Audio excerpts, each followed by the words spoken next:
Alors, bienvenue à vous tous pour cet enregistrement un petit peu spécial. C'est par rapport aux traductions aux différentes langues.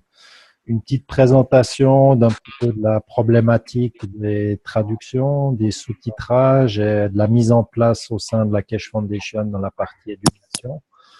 Donc, on va faire un petit compte rendu d'où on en est. Alors, je vais juste vous présenter pour commencer. C'est ce que comment dire ça, c'est ce que les étudiants reçoivent comme accès quand ils sont étudiants. Donc, si vous voyez ici, on a chacun un login et ici, vous avez tous les enseignements disponibles à la revisualisation par la suite. Si jamais, quand vous parlez pas, si vous pouvez juste couper le micro parce que comme ça, j'ai pas le retour. Super, merci. Donc, vous voyez, il y a l'italien, français, anglais, polonais, allemand, espagnol, hongrois, roumain, chinois, japonais, portugais, russe, slovène, turc, dutch, arabe, akan, ça je sais pas ce que c'est, et jikuyu, je sais pas non plus. Alors, tout ça pour vous montrer qu'il y a de gros efforts qui sont faits pour rendre disponible cette connaissance en diverses langues. Et on a un assez gros travail, je dirais, les traductions, c'est une chose. Par contre, il y a aussi tout un travail énorme, je dirais, en arrière-plan pour comment rendre tout cela disponible. Donc, l'idée, c'est de pouvoir avoir un endroit où on centralise, en fait, tous les documents. Pour le moment, déjà sous forme de vidéo. Donc, l'idée finale, ce serait d'avoir ça. Par exemple, si on prend sur la page YouTube, mais ce serait la même chose, en fait, sur ce que je viens de vous montrer sur la fondation où on a les vidéos. Ici, c'est juste Fondation Keshe francophone, c'est juste pour faire différents tests, pour tester différentes mises en place, juste pour avoir une petite idée. L'idée, c'est qu'après, on arrive directement sur la page de la Fondation Keshe officielle, où on aurait toutes les langues disponibles et chacun irait chercher la vidéo qu'il a envie de voir. Par exemple, si on prend le troisième atelier de connaissances, tout le monde arrive au même endroit. Ensuite, les gens viennent ici simplement, choisissent leurs sous-titres. Par exemple, ils prennent en français et les gens ont accès à la vidéo sous-titrée. L'avantage de ça, c'est que la Keshe Foundation n'a qu'un fichier final, je dirais, à importer. Ça prend 2 minutes. Juste pour vous montrer la manipulation, comme ça vous avez une idée. On fait le travail et ensuite on va simplement sur sous-titres. Ici, ajouter des sous-titres. Nous, on leur a dit, par exemple, le sous-titre en turc qui serait préparé en amont. On ajoute le sous-titre et c'est simplement mis en place sur un clic, je dirais quasiment. Les sous-titres sont ajoutés sur la chaîne officielle. Pourquoi j'avais créé celle-là? Parce que pour le moment, moi, c'est normal, j'ai pas accès à la chaîne officielle. Il n'y a qu'une personne qui a l'accès, donc on ne peut pas ajouter de sous-titres pour le moment. C'est pour ça qu'on travaille sur notre page pour le moment, sur la page en français. Mais sur la version finale, l'idée, c'est qu'on soit directement sur la chaîne officielle. Le gros avantage, quand je parle de sous-titrage au début, c'est que du moment qu'ici, on a un fichier sous-titres. Si on a un fichier sous-titres, je vais juste vous en ouvrir un, juste pour avoir une idée. Comme ça, on se rend compte de ce qu'il en est. Ok, on va le faire autrement. On va partir depuis là. Donc, si on va par exemple, on y reviendra après, je vais juste vous montrer un exemple, juste pour avoir une petite idée. On prend par exemple le premier, les sous-titrages en anglais. Ici, on télécharge, on peut télécharger le fichier en différents formats. Donc, si par exemple, je le télécharge en format texte, ici, je viens simplement ouvrir mon fichier hop, en texte. Ok. 2 secondes. Hop là. Voilà, donc là, on a le fichier texte. Sous texte, on ne le voit pas, mais sous d'autres formats, vous auriez ici le timing, par exemple, et vous avez chaque fois le timing avec ce qui correspond dans la vidéo, le fichier. Jackie, j'ai plus d'image là. Ok, alors je vais te la repartager. Voilà. Là, on ne l'a pas en forme. En format texte, on n'a pas la mise en forme. Mais autrement, sous un autre format de fichier, on a chaque fois les temps, à quel temps on se situe et à quoi correspond, je dirais, la traduction. Le gros avantage de tout ça, c'est qu'une fois qu'on a le fichier avec les temps. Bon, là, pardon, là, nous, on voit rien. Hein. Enfin, moi, c'est tout vert, quoi. Donc, je ne sais pas si c'est ça dont tu parles, mais Okay. Moi, je vois une page avec des écritures et des timings. Ok, c'est ça. C'est un texte, c'est simplement un fichier texte. Là, moi, j'en vois rien du tout, d'accord. Bon. Okay. C'est simplement un fichier texte qui nous montre qu'on peut importer tous les fichiers ensuite des différents workshops. Une fois qu'on a le fichier, qu'on a le timing, avec simplement des recherches de mots-clés, on serait capable de ressortir tous les sujets par mots-clés recherchés. Donc, on irait par exemple rechercher dans tous les ateliers où on parle de par exemple le plasma et ça sortirait automatiquement tous les séminaires avec tous les mots-clés retrouvés dans ces fichiers texte. Donc, qui serait après un gain de temps et de facilité de travail exceptionnel. Par contre, c'est sûr que ces fichiers texte, on doit les avoir avant de pouvoir les utiliser. Donc ça, c'est la motivation et sur quoi met l'accent la Keshe Foundation. C'est dans un premier temps d'avoir déjà ces transcripts, d'avoir les sous-titrages en français et puis ensuite, on aurait différentes possibilités. Je vais juste couper un micro. Voilà, c'est mieux comme ça. De pouvoir travailler. Donc, comment est-ce qu'on va arriver à ça? Parce que maintenant, avec l'expérience, on se rend compte qu'un moyen simple de travailler avec, c'est avec Amara. Amara, c'est simplement un outil pour les sous-titrages. C'est un outil collaboratif que tout le monde, personne n'a besoin d'installer. On le trouve directement sur Internet et les gens peuvent venir modifier. Donc, si je montre un exemple, ici, par exemple, on a les langues qui sont disponibles. Je vais traduire, par exemple, l'allemand. Donc, je clique simplement sur l'allemand. Ici, je viens éditer les sous-titres. Et puis, on a simplement ici les sous-titres. Je viens me caler avec où est-ce que je veux traduire et je traduis en allemand ce que j'ai besoin en allemand, etc., etc. Voilà la première opération qu'on va faire. Maintenant, en commençant à traduire, en commençant à avoir beaucoup de personnes qui traduisent en même temps, on se rend compte qu'il y a différents problèmes qui surgissent. Donc, un des principaux problèmes, c'est la gestion qui fait quoi.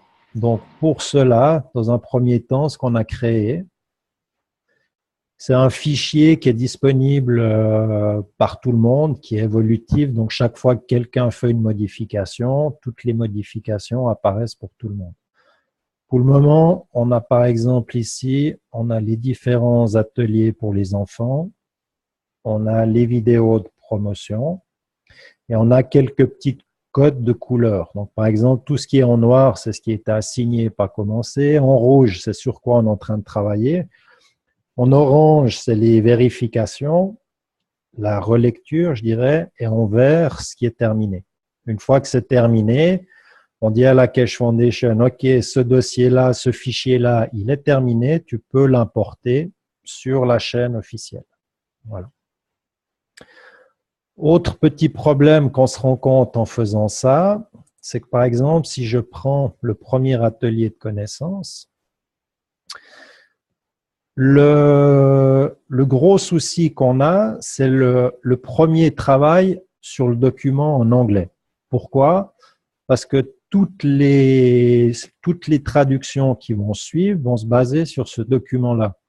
Donc, si ce document-là contient des erreurs ou des choses qui n'ont pas été très, très bien sous-titrées, on va se retrouver avec le même problème dans toutes les autres langues. Je vous donne un exemple. Ici, sur l'anglais, je vais éditer les sous-titres. Vous voyez là, chaque fois qu'on a, je ne sais pas si vous voyez bien, le petit point d'exclamation ici. Donc, je vais juste... Hop là. Ici, on voit, il y a un petit point d'exclamation. Ça veut dire qu'on ne devrait pas excéder 42 caractères. Et là, la phrase, elle est un petit peu trop longue. Et après, on en a, bon, ça a été corrigé sur la plupart, mais si on prend le document ici, on va prendre par exemple vous voyez, ce texte-là, il est beaucoup trop long. Et ensuite, quand on regarde le sous-titrage, c'est beaucoup trop long pour les lecteurs. Ça n'a pas été corrigé dans le texte anglais. Donc, ensuite, je vous donne un exemple de ce qui va se passer. On finit, on publie, on commence à faire le français. On fait la traduction en français. La traduction en français, on va simplement s'ajuster sur l'anglais, ici, et on va retrouver les mêmes erreurs et ça va être trop long. Vous voyez, cette phrase, elle est beaucoup trop longue. Elle va se reproduire la même erreur en norvégien, en turc, en albanais, en allemand, etc. Donc, c'est pour ça que… Oui. C'est 45 caractères maximum? Ouais, ici, on a le petit, tu vois, ici, on a le petit truc, là, le petit point d'exclamation. Donc, c'est 42. Voilà, 42, il ne faudrait pas dépasser 42. Et puis, il y a aussi d'autres petites choses qui sont importantes. Mais l'idée, ce serait de ne pas dépasser 42 caractères. Est-ce que je peux poser une question, Jackie, justement, par rapport à ça? Bien sûr. Bonjour d'abord et pardon pour le retard. C'est Martine. Et du coup, je me demandais si les découpes qui sont faites justement sur la gauche, elles sont faites par qui?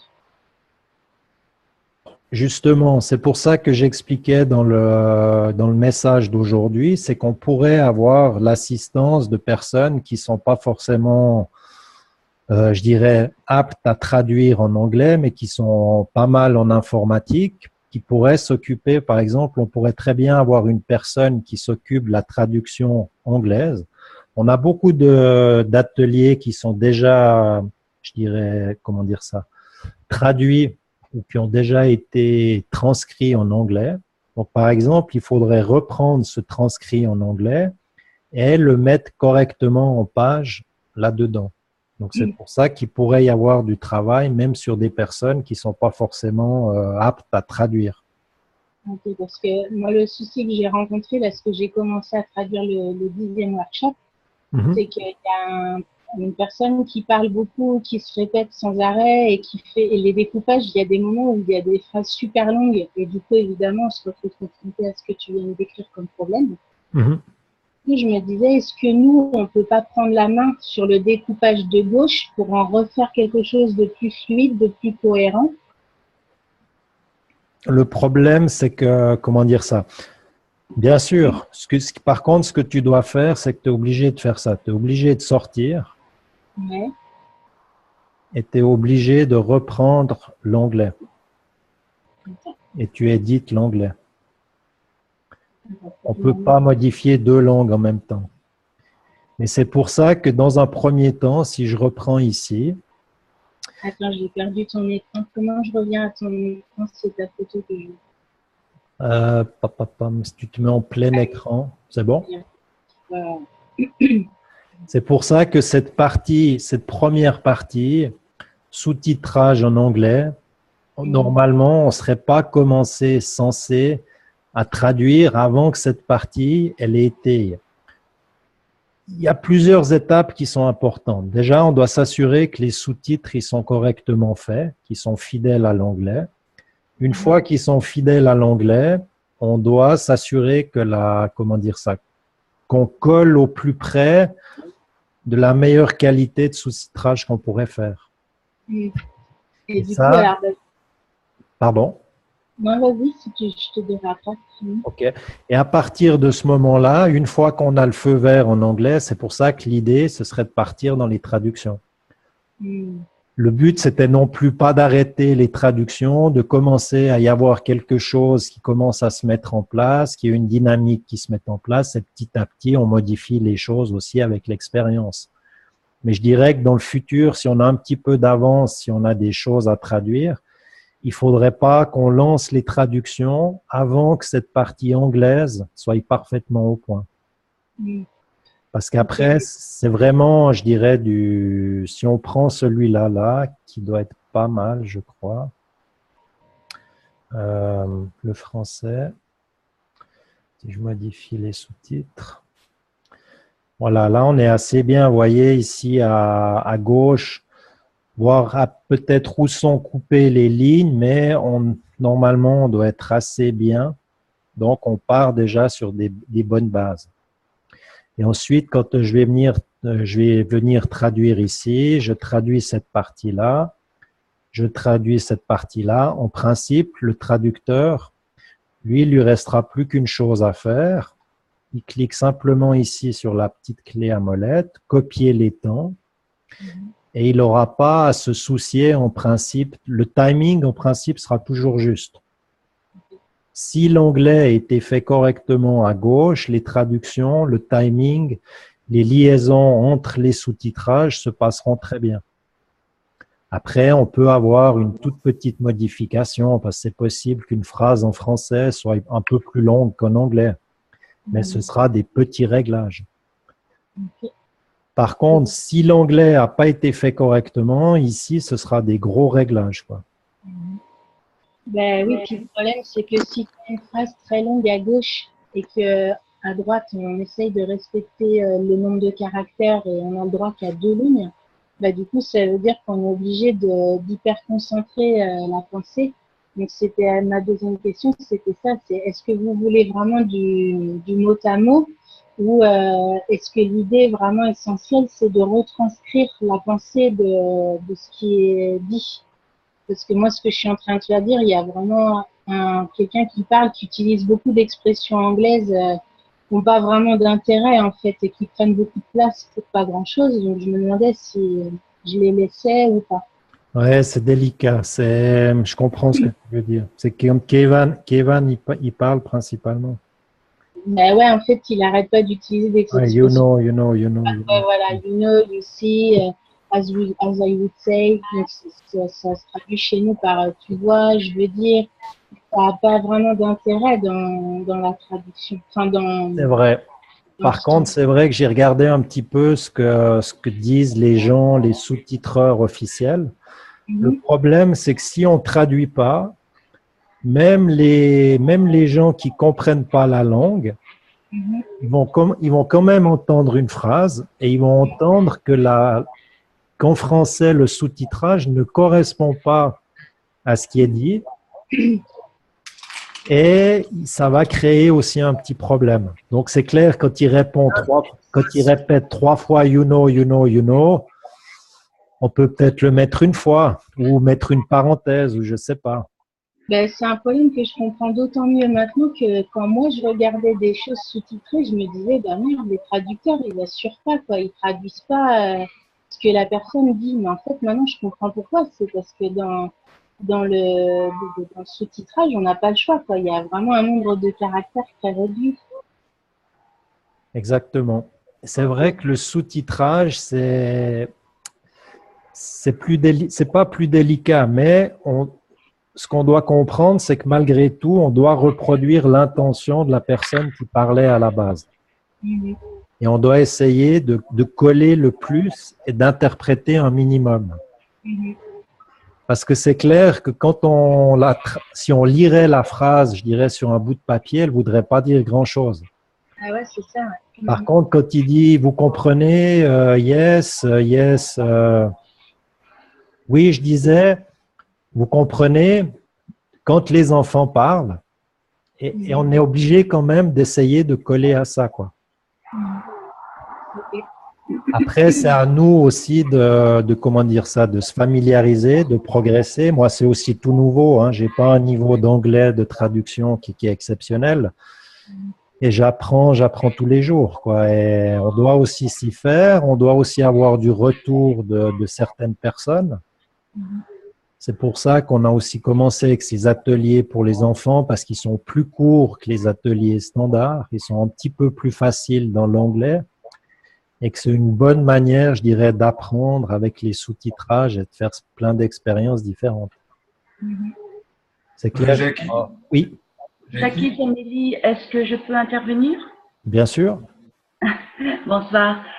Dis, j'avais deux questions en fait concernant effectivement la transcription en anglais.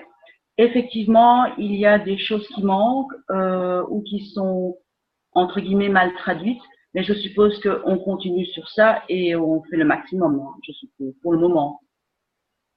Pour le moment, ce qu'il faut comprendre, c'est qu'on n'est pas dans une solution parfaite, définitive, avec une ligne de production qui est parfaite. C'est des gens qui ont donné un coup de main, qui ont fait de leur mieux, qui sont appliqués, je dirais, le plus qu'ils pouvaient. Mais on est bien conscient que pour le moment, tout est loin d'être parfait. Oui, tout à fait. Par contre, l'autre chose qu'il faut aussi être conscient, c'est que pour le moment, les gens qui n'étaient pas anglophones avaient 0% de la technologie disponible. Donc, même si on arrive à une traduction, un sous-titrage, je dirais qui est à 80%, on a déjà 80% de gagné. Okay. Le but de ce soir, c'est aussi parce que vu qu'on commence à être quelques-uns, qu'il y a beaucoup de ressources, et je vous en remercie tous, c'est de commencer un petit peu à s'organiser, de commencer un petit peu à comprendre ce qu'on est en train de faire, de tous tirer à la même corde pour, en guillemets, être plus performant et perdre moins d'énergie, quoi. Il faut voir aussi que parmi les anglophones qui parlent, donc ceux qui parlent anglais, que ce soit des textes écrits que l'on traduit ou en l'occurrence les vidéos, parfois c'est comme ils parlent, ils ne font pas des constructions de phrases, même en anglais, qui sont valables. Donc, la retranscription, même écrite de ce qui est parlé, ne peut pas être correcte parce que la construction de l'anglais parlé est incorrecte au départ. Exactement. Jackie, est-ce que je peux intervenir là? Parce Absolument. que j'écoute beaucoup de choses. Moi, j'ai fait beaucoup de traductions. J'ai publié des traductions. Donc, j'ai vraiment une longue expérience de la traduction de l'anglais au français, du français à l'anglais. Et je pense que tu sous-estimes un tout petit peu la différence de longueur dans l'expression. On considère qu'un texte anglais va donner à peu près entre 20 et 30% de plus de longueur une fois qu'il est traduit, si tu le traduis vraiment complètement.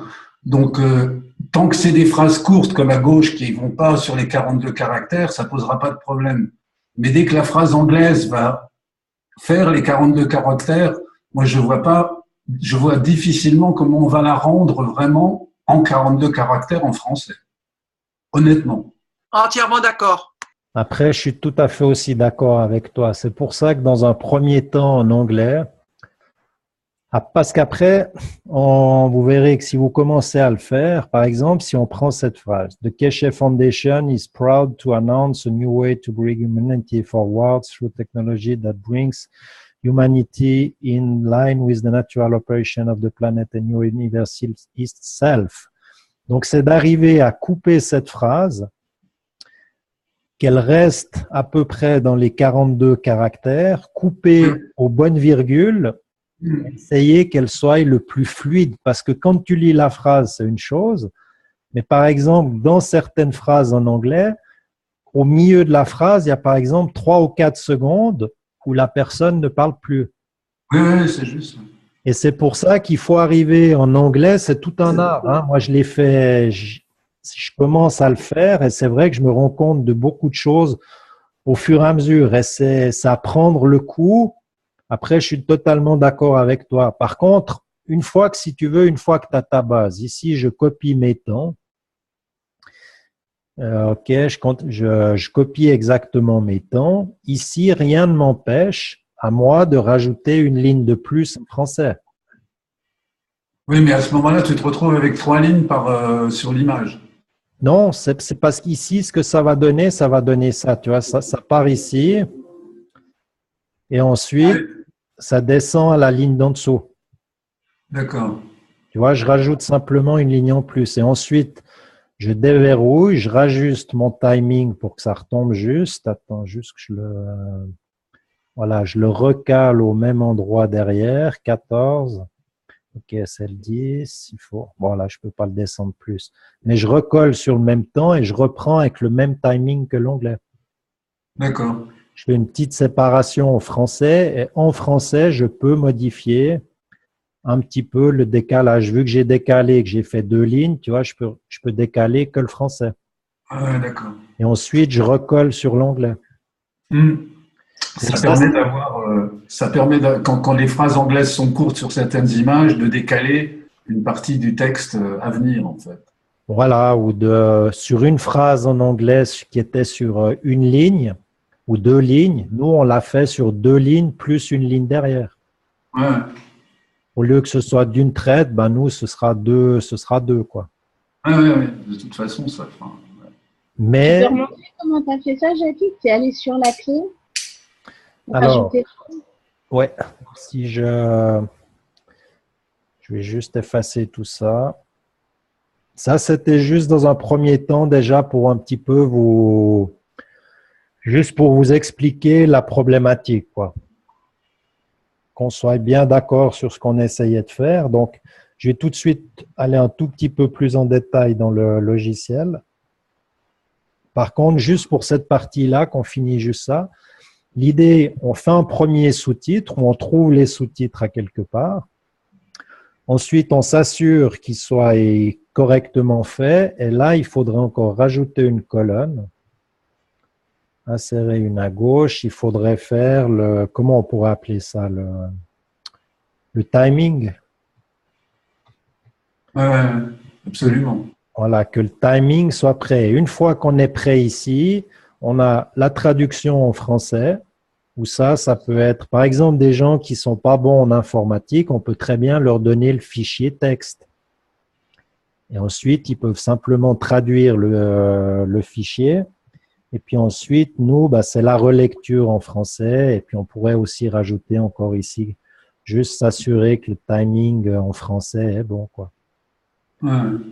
Et une fois qu'on a fini avec le timing, que notre document est validé, hop, on l'envoie à la Keshe Foundation. Eux, ils viennent juste télécharger. Ils viennent juste télécharger ici. Je ne vais pas télécharger, OK. Ils viennent juste télécharger ici le document dans le format qu'ils veulent. Ils l'importent sur YouTube et on est bon. Comme ça, on garde une partie, je dirais, commune, partage de connaissances. Tout le monde peut venir, tout le monde, on voit toutes les vérifications, mais ça peut rester un travail d'équipe. Par contre, quand on dit, OK, le document est terminé, on n'a pas envie que n'importe qui vienne le modifier n'importe comment, quoi. Absolument.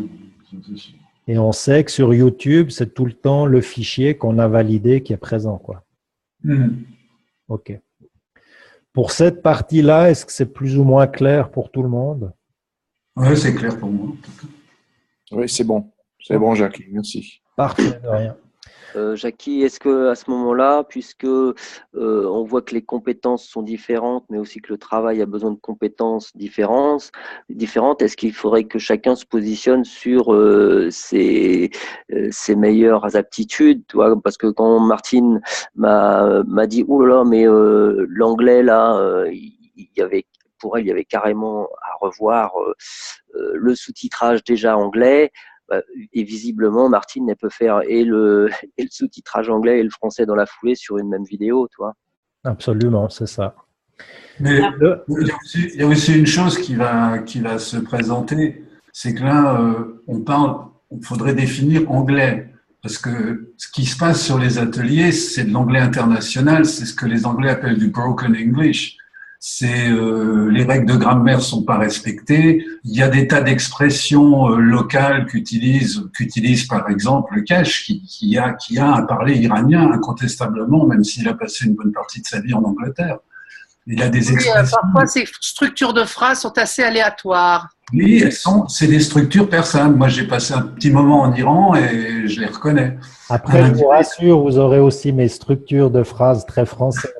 Vous aurez la magnifique grammaire anglaise avec mon français. Voilà. Donc, de toute façon, on va partir d'un anglais qui n'est pas un anglais conventionnel. Donc, le rendu en français ne pourra pas l'être non plus, c'est évident.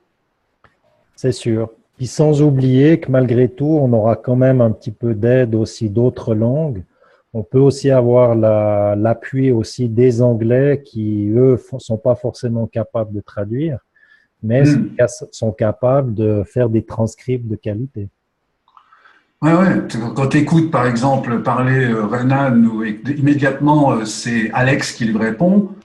Tu vois, il y a un saut là, il faut s'adapter rapidement. Absolument, je suis d'accord avec ça. Ça demande de travailler un peu. Alex, en plus, il parle comme une mitraillette. Ouais, ça envoie. Hein. Ça envoie, ouais. Et pour répondre à ta question, Dominique, c'est très juste. Par contre, c'est le problème que j'avais pas avant au tout début, c'est que vu que j'étais tout seul, j'avais pas trop de problème, tu vois. Comment on va te laisser tout seul, tu n'auras pas de problème. Voilà. Je faisais le transcript en anglais, apprendre le logiciel, la traduction à l'africaine, le timing. Mais c'est sûr que maintenant, avec toutes ces belles ressources qu'on a, c'est pour ça aussi le but de ce meeting de ce soir, c'est de commencer à s'organiser pour commencer à pouvoir faire du travail de qualité, quoi. On a aussi suffisamment de retours pour voir les premières erreurs qui ont été faites et puis essayer de modifier ça au fur et à mesure. Oui. Oui, ce qui me venait, c'était, je me demandais s'il y avait derrière nous des gens qui retravaillaient, enfin qui regardaient un peu nos trades pour voir si on n'avait pas fait des contresens ou autre, parce que moi je découvre voilà, le monde de cash, on va dire. Et du coup, tu vois, c'est comme dit, quand je traduisais le workshop, là, à un moment donné, il y a le mot space qui est utilisé, qui veut dire espace. Mais du coup, je me suis vraiment demandé dans quel sens l'utilisait la personne. Est-ce qu'elle parlait de l'espace, le cosmos, ou de l'espace, tu vois, comme un espace de temps ou de présence ou, Absolument. Et comme il parlait de plein de trucs en même temps, même en écoutant l'interview, je n'ai pas su vraiment, tu vois, si j'utilisais le bon… Ouais, je me disais que si on n'est pas beaucoup, ça vaudrait peut-être le coup de créer un petit groupe, par exemple, je ne sais pas moi, mais avec toi, j'entends qu'il y a Jean-Claude, j'ai entendu une autre femme aussi, peut-être que ça peut être intéressant de créer un groupe entre nous pour pouvoir se contacter à des moments quand on a des doutes, de se dire, bah toi, qu'est-ce que tu comprends, qu'est-ce que tu mettrais? Je pense que ce serait utile qu'on se contacte pour créer un glossaire. Vraiment un glossaire, c'est-à-dire il y a certains termes, il faut qu'on définisse, il y a plusieurs façons de les traduire, il faut définir une fois pour toutes, on va utiliser cette façon-là, se faire une convention, c'est ça un glossaire. Comme plasmatique ou de plasma, ou moi aussi, à chaque fois je suis là, j'hésite, si je dois dire plasmatique ou de plasma, et c'est quand il faut qu'il y ait une décision, c'est vrai que surtout il y a certains titres aussi, bon, j'ai pris des décisions perso, mais je suis pas trop sûre de moi, c'est vrai. On a tous pris des décisions perso, ceux qui ont touché aux traductions, là, parce qu'on a nos habitudes de traduction et puis on a nos habitudes de parler aussi. Donc mais je pense que ça serait bien d'essayer d'unifier quelque part, donc de faire ce glossaire qui soit accessible à tout le monde. Je vais prendre le terme nano-coating, hein, par exemple. Moi, je traduis par nano-revêtement. Voilà, maintenant, il peut y avoir d'autres propositions qui pourraient être plus percutantes. Nano-revêtement, c'est exactement ce que ça veut dire, mais je trouve ça beaucoup moins percutant que nano-coating. C'est pour ça que même en français, entre nous, on ne l'utilise pas. On dit nano-coating. Exactement. Est-ce que ce serait intéressant parce que ce que tu dis, ça me parle beaucoup, parce que moi aussi, j'ai traduit pas mal de personnes récemment, ont toutes, comme tu dis, une manière d'approcher l'anglais différente avec plein d'expressions, etc. Et il y a des moments, oui, c'est intéressant de garder le terme exact en anglais parce que même en français, il peut avoir une résonance qu'il n'aura pas avec des expressions françaises. Donc, je me dis, est-ce que ça vaudrait pas le coup de faire une vidéo en plus qui serait aussi disponible sur YouTube où il y a ce glossaire, tu vois, ou un référentiel. Oui, oui, ça peut être une idée. Oui. Oui, parce que comme en français, on dit un baladeur au lieu d'un Walkman, tout le monde utilise Walkman, mais… Voilà. Est-ce que je peux dire quelque chose? Mais bien sûr, on est là pour s'exprimer. Oui, oui, oui. C'est que je m'étais dit justement qu'une idée, ça pourrait être de faire un glossaire entre nous, enfin, entre les traducteurs, quoi. Oui, mais c'est ça que je proposais, moi, en tout cas. Qui s'aidez-vous pour le faire, alors? Je pense que Jean-Claude est l'idéal pour ça, pour pas le nommer. Pour pas le nommer. Non, mais faire le glossaire, c'est-à-dire le centraliser, moi, ça consiste à faire un document. Tu peux sortir, je dirais, une vingtaine, déjà une trentaine de mots qu'on connaît tous, nano-coating, Kids Knowledge Seeker Workshop, qui est PSI,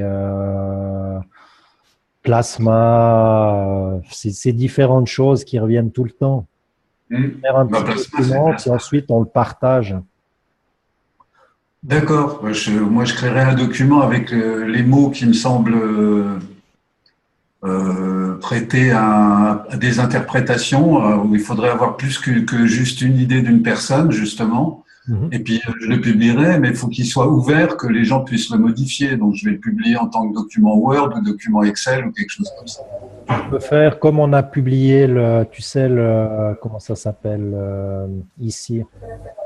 Bien pratique, les documents, c'est en ligne, ces Excel sheets ou ces Word sheets qui sont accessibles et que tout le monde peut modifier. Dropbox, par exemple. Attends ça, parce que ça, je connais pas. Remontre-moi là. En fait, tu vois, c'est des docs Google. Ouais. Et ensuite, tu peux créer différents fichiers.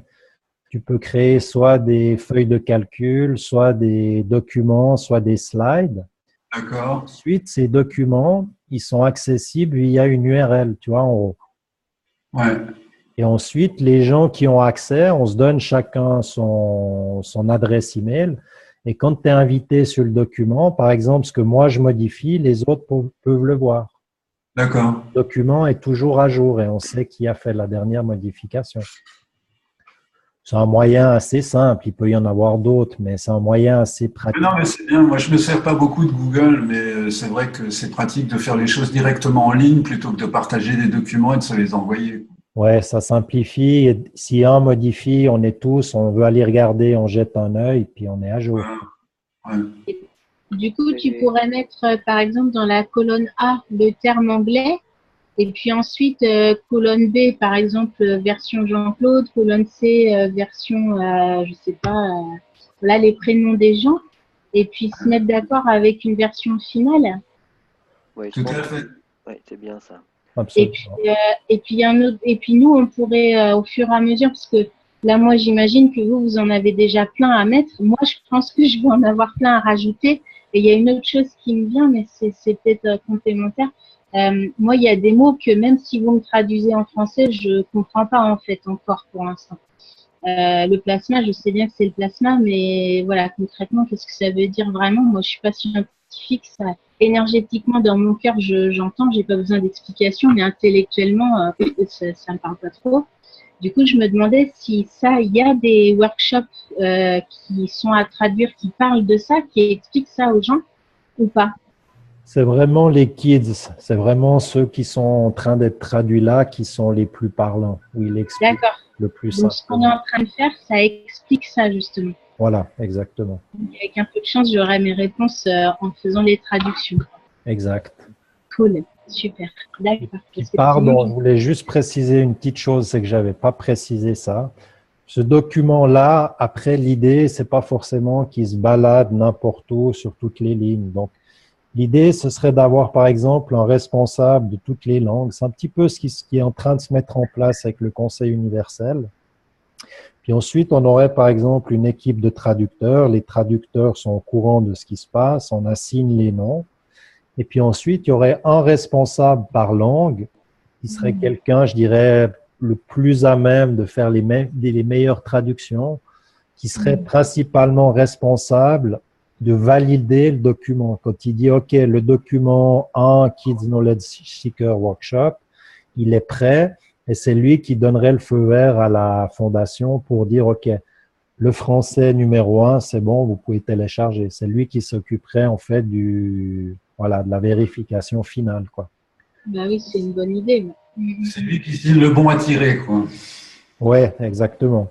Et pour ça, faut qu'il soit capable de maîtriser un petit peu tous les termes que vous auriez vus, le timing, que ça corresponde, que ce soit que ça dépasse pas trop de caractères. Voilà, quelqu'un qui soit capable, qui maîtrise, qui ait déjà un petit peu plus d'expérience, quoi.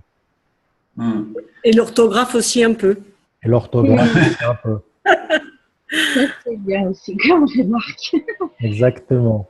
Jackie, est-ce que, puisque tu supervises un petit peu pour toutes les langues, est-ce que tu as pensé aux traductions des autres langues qui pourraient peut-être s'appuyer sur peut-être une traduction française plutôt que, même si les sous-titres sont originaux, ça sera plus facile de traduire la langue française que de traduire l'anglais, non?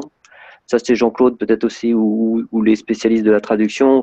Peut-être il faut voir si on peut aider les autres langues et leur faciliter le travail en suggérant qu'ils traduisent une langue, même si elle a déjà traduit l'anglais, plutôt que de se référer à l'original. Je ne sais pas si c'est un plus ou si c'est une idée spéciale. Là, je voudrais te répondre directement, Dominique. Moins on fait de sous-étapes, mieux ça se passe dans la traduction. Il faut que chaque langue parle de l'anglais, chaque traduction.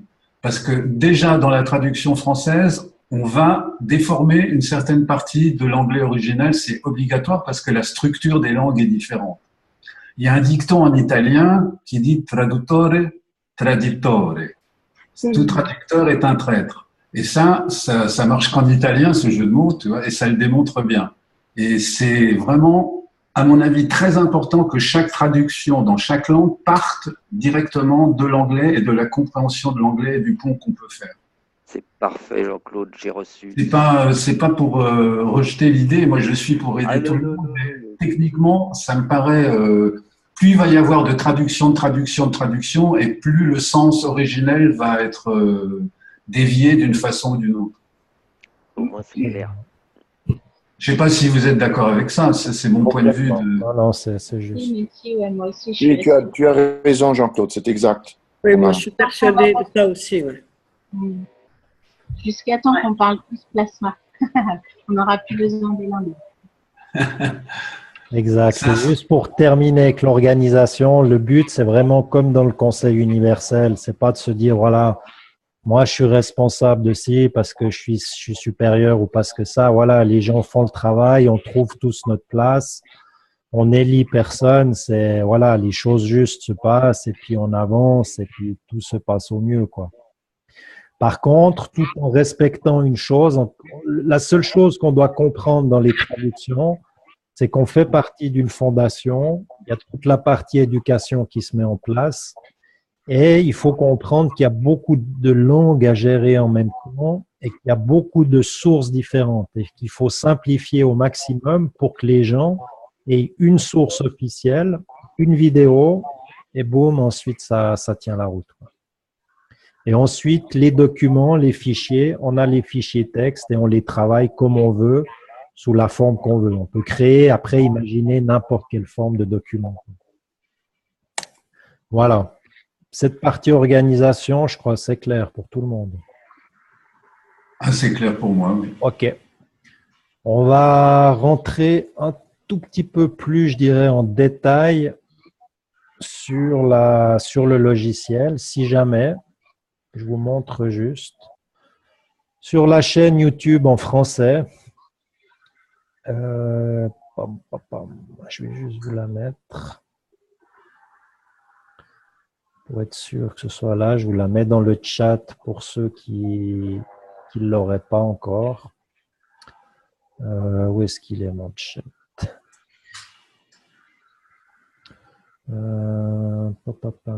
Voilà. Je vous mets juste le lien de la chaîne sur le chat du Zoom. Ici, vous avez dans les abonnements, vous avez Amara sous-titres. Et ici, vous avez quelques petites vidéos sur Amara qui expliquent assez bien. C'est des vidéos courtes, 1 minute 20, 30 secondes, 40 secondes, etc. sur comment utiliser Amara. Donc, c'est assez complet, c'est pas très compliqué. Il y a pas mal de vidéos toutes simples, quoi. Ou vous tapez Amara sur YouTube et vous allez tomber dessus, quoi. Vous avez les playlists aussi, comment utiliser les sous-titres. Vous en avez 4 petites. Voilà. Et puis, vous avez aussi 4 sur l'éditeur avancé. Voilà, ça reste très basique, assez simple. Donc, on va juste regarder un petit peu ce qu'il en est. Donc, on va fermer ça. Pour ceux qui ne sont pas familiers avec Amara, la première fois que vous allez rentrer dans Amara, le mieux, c'est de vous créer un compte. Comme ça, après, on sait aussi qui c'est qui a travaillé dessus. On peut vous envoyer des messages aussi. Et puis, ça permet de savoir qui a fait quoi. Si on est anonyme ou avec des noms de code bizarres, c'est pas facile. Donc, si on peut vous reconnaître, voyez, moi, c'est Jackie SSI. Donc, voilà, on sait que c'est moi qui ai travaillé sur ce document. Vous connectez, c'est simplement une petite inscription et après, c'est tout bon. Vous le faites une fois, vous reconnectez avec. Ensuite, on a un petit tour rapide. On a ici, donc, comment est-ce que je suis arrivé là? Tous ces liens, ils viennent de ce document-là. OK? Donc, si je vais, par exemple, sur le premier Kids Workshop, la petite flèche ici, et je me retrouve sur cet atelier. Petit détail, mais qui peut être sympa pour les gens. Des fois, c'est sympa. Vous voyez, ici, c'est écrit EN. Donc, c'est en anglais. Donc, tout est en anglais. Si je veux le truc en français, je mets simplement FR. Et puis là, je l'ai en français. Parce que ça peut arriver que ce soit en polonais ou en turc. Donc, c'est pas évident des fois de savoir ce qu'il dit, quoi. Vous simplement changer le FR et vous avez les textes en français. Ici, on a les différentes langues qui sont déjà programmées. Donc ici, on voit qu'on en a 9. Ce qui est en vert, c'est censé être terminé. En jaune, c'est ce qui est censé être travaillé. Voilà. On peut ajouter une nouvelle langue. Ça nous intéresse pas vraiment. Ça peut arriver, mais on peut ajouter n'importe quelle langue. Si on aurait des sous-titres, on peut les télécharger depuis là, s'ils existent déjà ailleurs. Donc, on peut télécharger. Ça, c'est si on aimerait intégrer la vidéo à quelque part. Ça ne nous importe pas beaucoup. Ici, on peut ajouter des commentaires. Salut à tous, on est en train de travailler là-dessus. Merci. Ça, ce bouton-là est assez important. C'est l'activité. Donc, ici, on peut voir en fait, tout ce qui a été fait. Donc, on voit sur le premier que TU Keshe Foundation, c'était moi, a modifié il y a 1 jour et 14 heures. Donc, ça, c'est sympa de voir en fait tout ce qui a été fait. Comme ça, on peut avoir un suivi de ce qui a été travaillé. L'URL, ça peut être importante parce que c'est possible pour une même vidéo YouTube, vous ayez 4, 5 ou 8 URL différentes. Donc, on les regroupe tous, ce qui éviterait de refaire le travail sur toutes. Voilà, en gros, la présentation. Ensuite, ce qui nous intéresse, c'est d'aller modifier les sous-titres. Donc, on va prendre, par exemple, l'onglet. On va juste faire un exemple avec l'onglet. Modifier les sous-titres. Là, on clique n'importe où. Et puis, ce qu'on va voir, en gros, je vais juste déplacer cette fenêtre qui me gêne, en faire un petit tour. Ici, pour commencer, vous aimeriez que je mette plus gros mon écran ou ça va pour vous? Ça va. OK. Ici, on a une petite flèche, donc ça nous permettrait de modifier la source. Par contre, comme a dit Jean-Claude, on va toujours rester en anglais. À côté, vous avez les versions. Donc, par exemple, on pourrait revenir à la première version. Il n'y aurait pas grand-chose. Nous, on va prendre la 17, c'est la dernière. Voilà. Le petit cadenas qu'il y a ici peut être pratique des fois. C'est simplement, si je le détache, vous voyez, l'onglet bouge, mais le français, le texte à côté ne bouge pas. Si le cadenas est verrouillé, si je descends là, les deux bougent ensemble. C'est ce que je vous ai expliqué avant. Si on veut modifier que le français par rapport au timing, on rajoute ici une ligne, on décadenasse et on réajuste ensuite derrière comme on veut.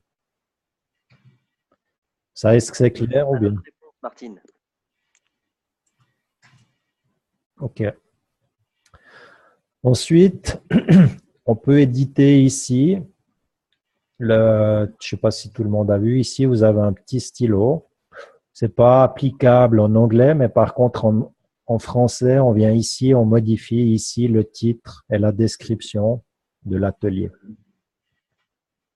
dans la langue. Ensuite, Donc, ici, oui. Excuse-moi, c'est nous qui le faisons ça. Ouais, c'est bien. En principe, ça n'a pas été fait avant parce que je n'avais pas vu cette fonctionnalité. Donc, en principe, ce n'est pas fait. Je vais juste partager avec le son parce que je n'ai pas partagé le son. OK. Ici, on a le bouton pause. Donc, pardon, pas pause, mais on a le bouton play. Donc, dès qu'on play, le texte défile. Welcome everyone to the first Kids Knowledge. Voilà. Là, on arrive avec les commandes clavier qui sont assez sympas. La touche Tab, c'est lecture ou pause. Donc, si je tape Tab, Seekers Workshop. Tab, ça arrête. Presented by the Cash Foundation. C'est pratique. Shift Tab, ça revient 2 secondes en arrière, je crois.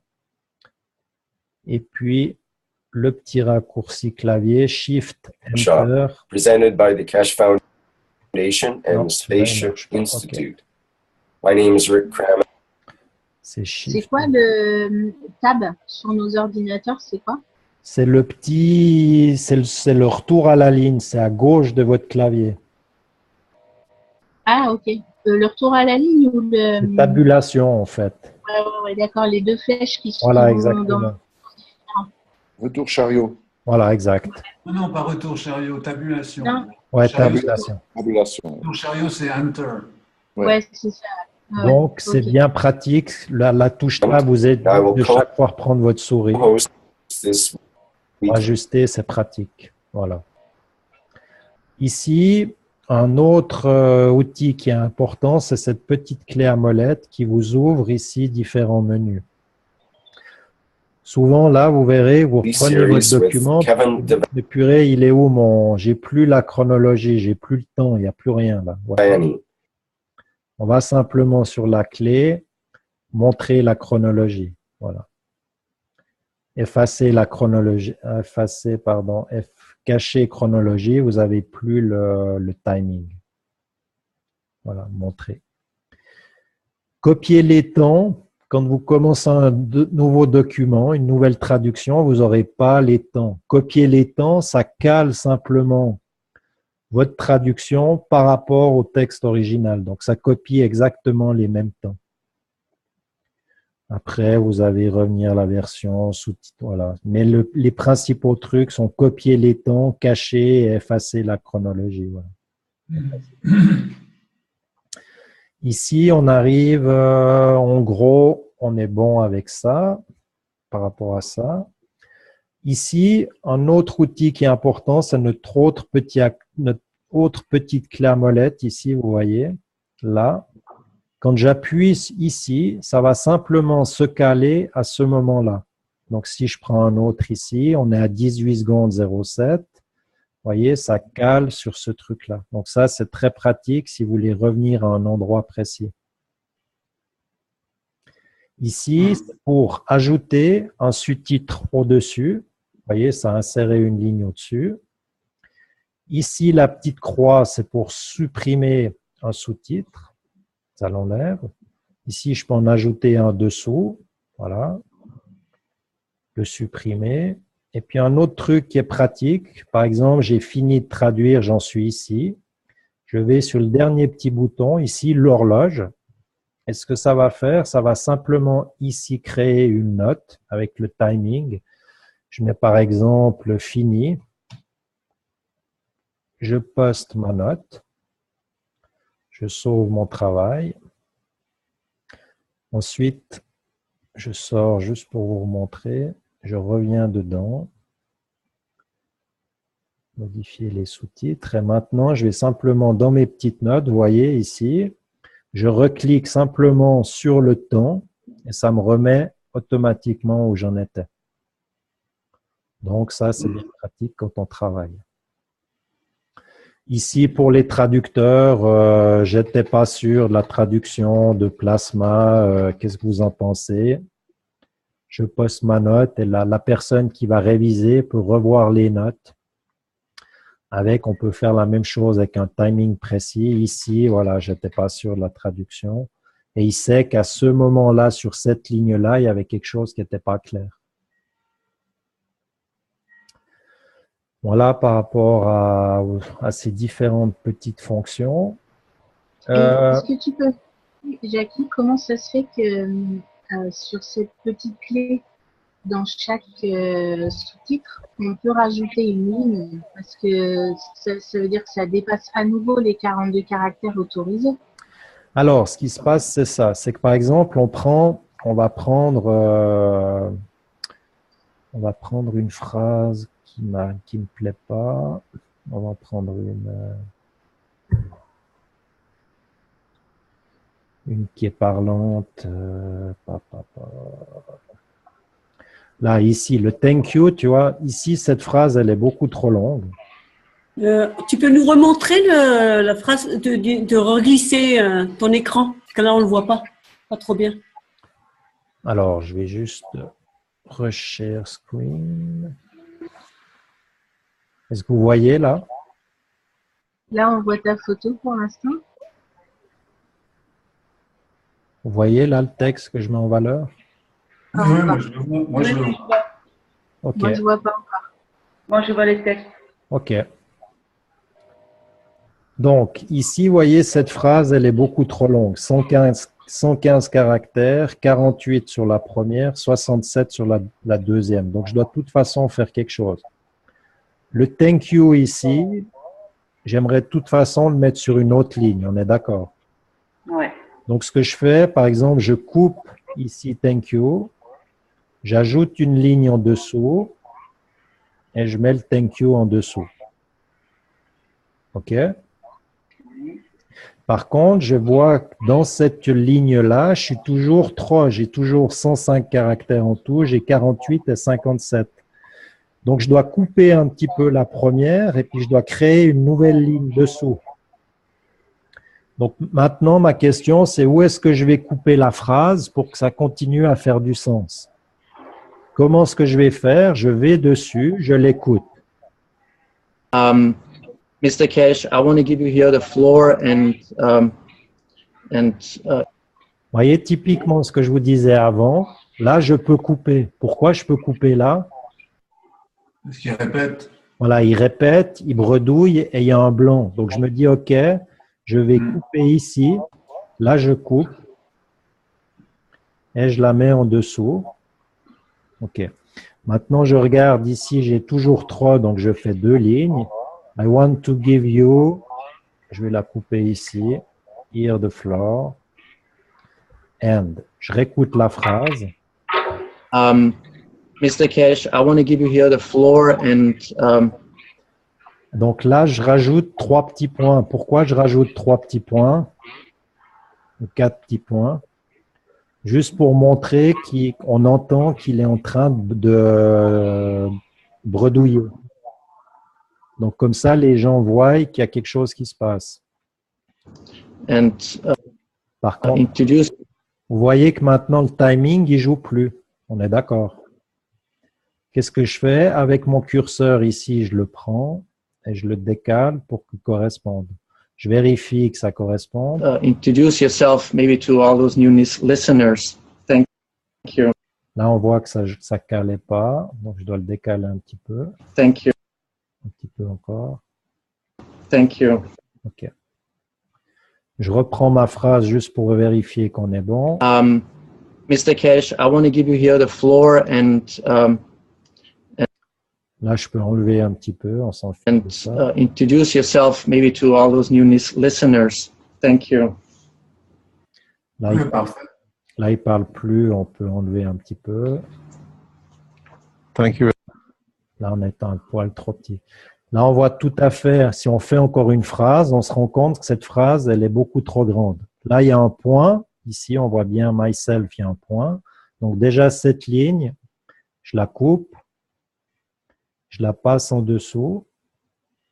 OK? Et puis là, je vois que sur cette phrase-là, on a 80 caractères. Donc, 2 lignes de 40, ça devrait passer. Donc, je vais essayer de « and welcome ». Je descends à « welcome ». Je vais la descendre ici. On voit qu'on est à combien ici maintenant? On va supprimer, il reste ça. OK. Et là, on est bon. 40 et 39. Je reprends juste ma petite flèche pour être au début de la phrase. Je vérifie ce que ça donne. Thank you very much, Kevin. And, là, il y a une erreur d'orthographe, je vois ça, c'est Kevin. Donc, je peux modifier ça. Kevin. Donc, je reprends là. Thank you very much, Kevin. And welcome to all our children, especially myself. Donc là, je vois que la phrase suivante va partir. Je l'avance. I'm still very old, but very young at heart and a child. Là, il a fini. Je peux... là, ça commence. Je t'ajuste un peu. My son. Vous voyez, quand il fait 1, 1, qu'est-ce qu'on pourrait faire, par exemple? Soit on met E, ou maintenant, en principe, je mets 3 ou 4 petits points. Ouais, c'est bien les points. Voilà, en gros. Donc, cette phrase-là, on voit de nouveau, elle n'est pas bien. Il y a 106 caractères. On devrait rajouter une ligne de plus. Mais on voit qu'elle ne se finit pas, la phrase. On voit qu'elle est dessous. Elle est encore longue. Donc, il faudrait reprendre ces 4 ou 5 lignes et les faire tenir au mieux, quoi. Voilà un petit peu le travail que ça demande. Et le point d'exclamation, il s'en va automatiquement. Là, dans ce que tu as corrigé au-dessus, on a toujours le point d'exclamation. Non, là, tu ne l'as plus, tu vois. Ici, tu ne l'as plus ici. Par contre, là, tu l'as. Donc, qu'est-ce qu'on pourrait faire? On a 55 caractères, donc on fait simplement une ligne. Voilà. Vu qu'on n'a pas modifié le timing, ce sera de toute façon bon. Là, introduce yourself maybe to all. On le descend et le point d'exclamation, il a disparu. Ah, ok. Et une fois qu'on en est là, on est trop gros. Pourquoi on est trop gros? Parce que, je ne sais pas, reading ratio.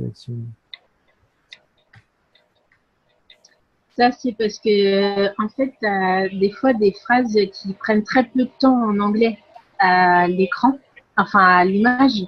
Et si ta phrase française, elle est, enfin là c'est anglais, mais tu vois, c'est écrit à droite, ton truc en rouge, c'est marqué. Ah oui, parce qu'elle est mal, c'est le temps de lecture qui est trop long. Elle était mal carrée. Presented by the Cash Foundation and Spaceship Institute. Elle était mal cadrée, c'est pour ça, ok. My name is Rick Crammond. I will co-host this weekly series with Kevin Devaney. Donc là aussi, c'était pas bon le timing. On doit le reprendre. Voilà. Moi, c'est ça que j'ai peur de ne pas avoir bien compris. Hein. Je pense que je vous redemanderai peut-être de l'aide quand je serai devant le fait à compter. C'est pour ça que... Le petit délai découpage là, que tu es en train de faire avec les temps et le rajout des sous-titres, je suis pas sûre d'avoir bien tout capté. Absolument. Je dirais que dans un premier temps, c'est moins important parce que si l'anglais a bien été fait, on va juste faire les 2 premières phrases qui sont correctes. Ok, celles-là, les 2 premières, elles sont correctes. Je vais juste sauver. Je sors. Et maintenant, si je me retrouve en français, je prends le français. Je modifie les sous-titres. Tu vois, maintenant, normalement, en principe, c'est bon chez toi. Tu vois, bienvenue à tous, le premier atelier. Ton timing, tout ça sera bon. Donc, tu n'auras pas trop à te prendre la tête avec ça. Je vous donne juste un petit tuyau. Ici, vous faites défiler votre temps. Vous prenez, vous faites défiler votre temps. Voilà. Par exemple, si tu pars Welcome, everyone. et tu imagines qu'il démarrait ici au point rouge, au trait rouge. Tu vois ici? Ouais. Tu prends simplement ici ton curseur au sévère et tu le tires simplement jusqu'où tu veux qu'il arrive. De ce côté-là, tu vois? Tu démarres. Welcome, everyone. Oh mince, j'ai démarré beaucoup trop tôt. Je le repousse où j'aimerais qu'il démarre. Est-ce qu'il va démarrer juste? On va voir. Welcome, everyone. Là, je suis trop tard. Ok, je le ravance un petit peu. Welcome, everyone. Il a démarré trop tôt, trop tard. On était pas mal là. Voilà. Il est trop long, tu aimerais le réduire. Qu'est-ce que tu fais? Tu le tires ici. Tu veux le rallonger, tu le pousses là-bas.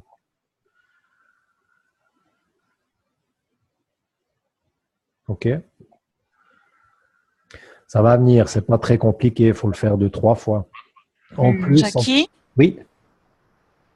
moi j'ai une petite question par rapport au français maintenant. Par exemple, si tu regardes dans la 3e ligne, dans la case en anglais, il n'y a pas de point d'exclamation. Par contre, il y en a une dans la case française. Comment est-ce qu'on procède dans ce cas-là? Parce que pour ne pas dérégler le timing, tu l'as expliqué tout à l'heure, mais je n'ai pas très bien compris. Donc, je dirais, tant que vous n'êtes pas forcément encore complètement expert avec ça, si l'anglais a été parfaitement fait, on voit là, ça dépasse de 37, 57 caractères. OK, on est obligé de faire une phrase de plus. Ce qui veut dire qu'on sera obligé de couper cette phrase. Dans un premier temps, je dirais que ces petits réglages-là, on pourra s'en occuper une fois que toute la traduction est faite. Si vous faites déjà ça et que ça joue des deux côtés, c'est pas très, très important. C'est pas très, très grave. Après, on va ajuster. Excuse-moi, je t'ai coupé, mais ça pourrait peut-être être une idée justement que si, voilà, nous, enfin certains ou certaines d'entre nous n'arrivent pas à gérer ce côté technique là de timing, peut-être qu'il pourrait y avoir quelqu'un qui fasse ça. Absolument. C'est pour ça que je disais qu'il pourrait y avoir de l'aide de tout le monde, même des gens qui ne parlent pas forcément parfaitement anglais. Donc éventuellement, on n'est peut-être pas obligé de se prendre trop la tête avec les points d'exclamation rouges et que quand il y a vraiment besoin que ce soit plus long, ben on laisse plus long et que si on n'arrive pas à gérer nous-mêmes, on met un petit mot dans les notes pour dire que quelqu'un repasse derrière, quoi. De toute façon, il y aura le point d'exclamation, donc de toute façon, on le verra. Après, par contre, ce qui est important, c'est pour ça que l'anglais soit parfait. Ben oui. Une fois que l'anglais est parfait, on sait que c'est un ajustement par rapport à la langue. Le traducteur, nous, on lui demande de traduire. Après, on a l'éditeur qui, lui, va s'occuper que ce soit faire les petits ajustements avec les points d'exclamation. Oui. C'est ce que je vous expliquais. Il va simplement faire ça. Il va ajouter une ligne. Il va dire et je vais co-présenter. Ok, on va dire, on va couper là, par exemple. On va dire, on coupe ici. Il rajoute simplement une ligne. Et je vais, donc ça, on va le passer dessous. Ça, on va le réduire là. Ok, avec. Donc ça, il va le passer dessous aussi. Voilà. Puis on voit ici, vous voyez que le timing a modifié par rapport à l'onglet. À 18, on est juste. Par contre, là, maintenant, je suis à 21. L'onglet est à 24. Et on finit à 30. Ici, on reprend à 30. Vous voyez? Alors, j'ai une petite question. Oui. Est-ce que cette série est effectivement destinée aux enfants? Oui. Parce que dans ce cas, est-ce qu'il ne serait pas malgré tout intéressant de rajouter un peu de temps? Parce que j'imagine que les enfants lisent un peu moins vite que les adultes. Est-ce qu'on tient compte de ça? Juste, je posais cette question à l'instant. Non, parce que dans cette partie-là, comment dire ça? On reste fidèle à la source. on reproduit simplement ce qui avait été fait. Par contre, dans la stratégie, si vous voulez comprendre la stratégie, c'est d'avoir un fil rouge, principalement pour les professeurs qui vont enseigner aux enfants dans le futur. Ils auront déjà un fil rouge sur les ateliers de connaissances. Et de ces ateliers de connaissances, l'idée, c'est qu'ils développent des supports plus interactifs, plus, je dirais, ludiques, avec d'autres démonstrations, avec d'autres choses. Mais ils ont déjà 22 ou 23 ateliers sur lesquels se caler, quoi. Ok. Comme ça, ils n'ont pas besoin de forcément tout réinventer la roue. Ils prennent par exemple le premier atelier, puis avec le premier atelier, ils peuvent faire 3, 4, 5, 6 heures, hein, sans problème. Ok, je comprends, oui, oui. Ça ne va pas être envoyé comme ça avec YouTube pour les enfants sur Internet. C'était ça ma question dans le fond.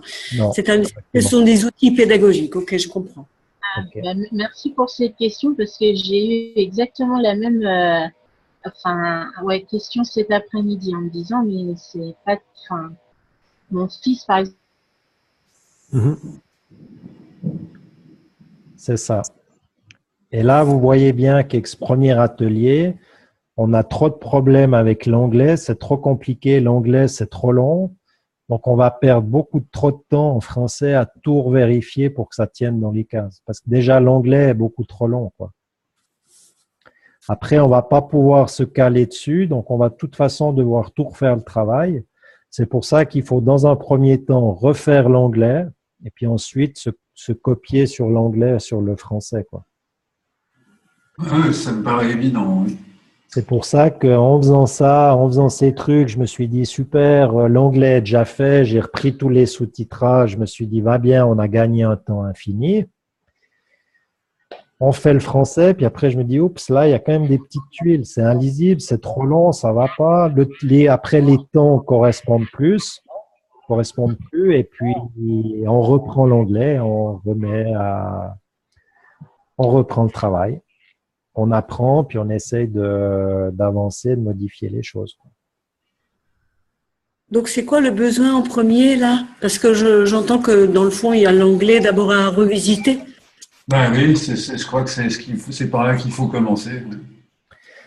Alors, je réponds tout de suite à la question. Je finis juste avec est-ce que c'est à peu près clair? Vous n'allez pas tout maîtriser juste avec la vidéo, mais c'est juste faire un petit tour d'horizon. Est-ce que c'est à peu près clair pour tout le monde? Oui. C'est clair, oui. Oui, Dernier bouton capital, ici là en haut, Save Draft. C'est pour enregistrer votre travail. Il y en a, ils ont bossé pendant 30 minutes, 1 heure. Oh mince, j'ai oublié de sauvegarder. Donc, sauvez chaque fois votre travail, Save Draft. Là, je ne vais pas le modifier parce que ça ne me sert à rien. Je vais de toute façon devoir la reprendre. Donc, allez, on va le faire, c'est pas grave. Je sauve. Resume Editing, vous continuez à travailler dessus.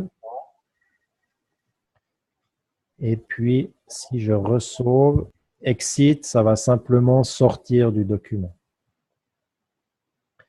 Quand vous ne travaillez pas sur le document, essayez de prendre l'habitude de sortir du document parce que si maintenant, Dominique, si je suis dedans, je suis en train de travailler sur ce document en français, Dominique aimerait venir vérifier 2, 3 trucs, faire son timing déjà sur ce qu'il a besoin de faire. Il ne peut pas parce que moi, je suis en train de travailler dessus.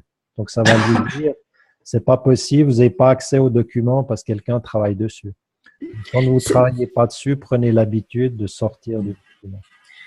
Ce que j'ai pas bien vu ou compris encore, c'est le fait de faire un compte. J'imagine que ça va être automatique, ça va apparaître, c'est ça? Exact, il va te demander ton adresse email, un pseudo, et puis voilà, c'est tout. Ok. Je crois qu'on a plus ou moins fait le tour. On devait répondre à la question où est-ce qu'on en est actuellement. Alors,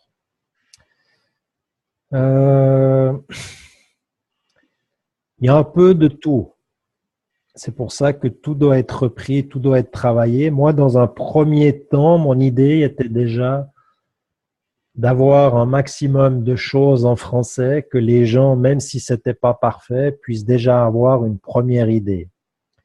C'est pour ça que sur la chaîne YouTube, on a déjà les 3 premiers workshops qui sont disponibles. Ils sont loin d'être parfaits, mais au moins, il y avait déjà quelque chose qui donnait envie aux gens qu'on aille plus loin. Il y a certains workshops qui sont bien faits en anglais. Il y en a d'autres, il y a du travail à faire, mais c'est clair que dans un premier temps, ceux qui sont sur des traductions, vous pouvez continuer. Par contre, certains, c'est déjà de s'y atteler sur la vérification des anglais. Ici, on n'a pas du tout en anglais, j'ai juste importé automatiquement les sous-titres, ce qu'on avait déjà de transcription automatique en anglais. Donc, ces dernières-là sont à faire correctement en anglais.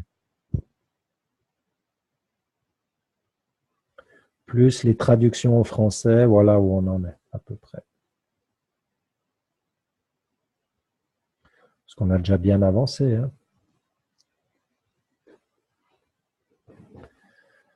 Voilà l'état de la situation.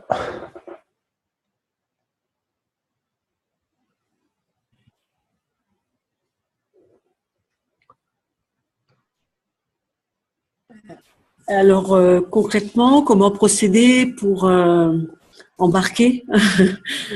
Actuellement, tu n'es sur rien du tout, hein, c'est juste? Voilà, j'étais partie là jusqu'à vendredi, donc voilà, bref.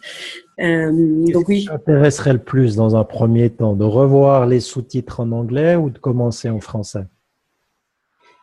Disons, la question avec, par exemple, les sous-titres en anglais, ça implique déjà un petit peu de technicité. Donc, je pense que pour me familiariser avec cet outil Amara, peut-être ça serait simplement déjà le français. Enfin, après, je sais pas. Voilà, je sais pas. Je peux essayer.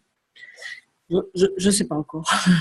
Après, Okay. Ce qui est nécessaire. Voilà, après, ça me prendra le temps qu'il faudra. Puis, Ce qui est nécessaire, tu vois, le seul petit problème que j'ai, c'est que pour le moment, tous ceux qui ont déjà été faits en anglais, ils ont déjà été tous assignés. D'accord. Donc aujourd'hui, pour le moment, j'en ai plus qui sont prêts. Prêts, d'accord. Par contre, on peut aussi très bien imaginer que s'il y en a un qui commence à travailler en anglais, et puis à voir où tu vérifies certaines traductions, tout est discutable, quoi. Oui, ça pourrait aussi bien m'aller dans un premier temps pour me familiariser avec cet outil et puis voilà aussi. Donc oui, pourquoi pas de travailler en binôme juste après quelqu'un. Je sais pas, voilà, je veux embarquer, mais il faut me laisser la possibilité de m'adapter, quoi. Absolument. Par contre, Myriam, tu es toujours là?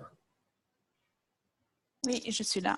Est-ce que tu pourrais, vu que tu connais, toi, c'est toi qui connais le plus de monde ou qui a le contact très facile avec les gens, si on pourrait déjà dans un premier temps peut-être juste avoir comment dire ça? Comment est-ce que tu gérerais, toi, les adresses, puis qu'on ait un groupe, un groupe fermé, qu'il y ait que les gens qui traduisent, qu'on ait un truc sympa où on puisse se rencontrer et puis un petit peu discuter librement, ouvertement?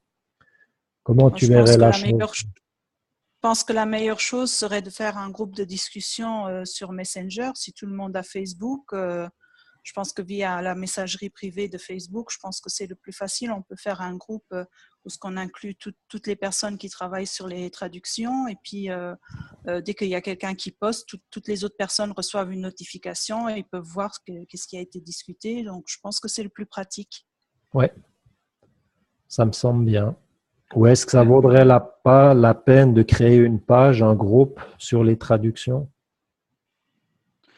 Oui, ça peut se faire aussi. Un groupe traduction, oui, ça, je pense que ça peut être pratique aussi. Peut-être plus facile pour retrouver certaines discussions, parce que c'est vrai que dans le chat, ça défile. Hein. Quand on commence à parler, ça défile et après, c'est difficile de retrouver. Par exemple, si maintenant, il n'y a pas tout le monde qui a suivi la discussion, quand on revient et qu'il y a eu 100 messages, il faut relire tous les 100 messages. C'est vrai que peut-être c'est un peu difficile s'il y a beaucoup de discussions. Sur le groupe, la page, enfin un groupe Facebook, ce serait plus facile de retrouver les différentes, si on doit poster des liens ou des trucs comme ça, c'est vrai que c'est plus facile un groupe dans ce cas-là. Et puis aussi pour le glossaire, pardon, si je coupe quelqu'un, pour le glossaire, justement. Comme ça, il pourrait y être, il pourrait s'enrichir, ça pourrait être plus… Ouais, tout à fait, oui, c'est une bonne idée, oui. Je te laisse gérer ça, Myriam, ça t'embête?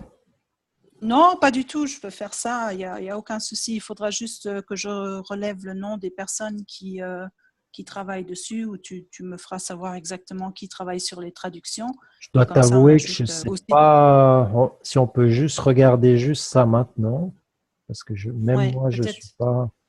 Alors, je regarde juste Jean-Louis, ça c'est bon. J'ai Jean-Claude, ça c'est pas un problème. Martine, j'ai pas les coordonnées.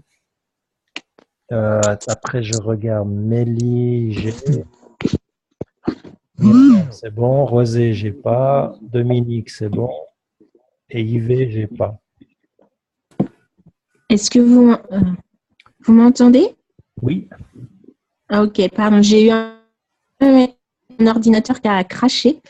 Donc là, je suis sur le téléphone, je maîtrise un peu moins bien le truc, donc j'ai raté un épisode, mais c'est pas grave.